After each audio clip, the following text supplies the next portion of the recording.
سلام و وقت بخیر، خوش آمدید به خبرهای مهم این هفته از چینل کابل وقت.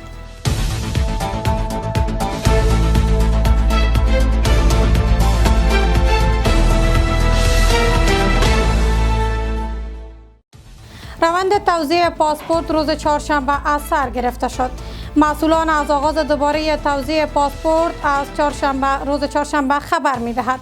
مولوی عبدالعصیب کریم رئیس عمومی پاسپورت روز چهارشنبه در نشستی که برگزار گردید گفت بعد از امروز روند ثبت نام پاسپورت به شکل آنلاین در کابل و تمام ولایت‌های کشور آغاز می‌شود.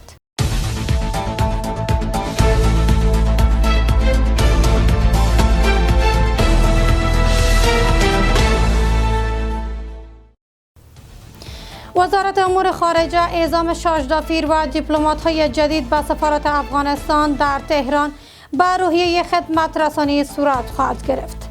وزارت امور خارجه میگوید اعزام شاجدافیر و دیپلمات‌های جدید به سفارت افغانستان در تهران به روحیه و تعهد قطعی قاطع در امر خدمت رسانی به اتباع دو کشور ادامه خواهد یافت.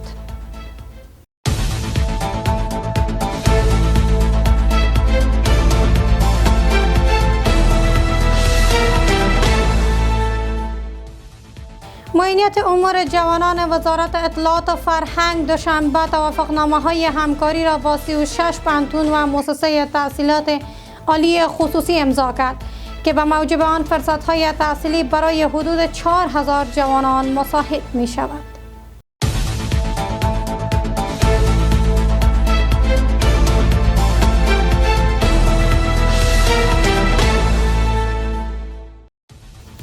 بیست و چهار جریب کشتزار خشخاش در ولایت لغمان و فرات تخریب شد. قاری ادریس رئیس مبارزه با مواد مخدر با آژانس باختر گفت 20 جریب کشتزار خشخاش در مناطق چندال، وایس و موره ولسوالی دولت شاه تخریب شد.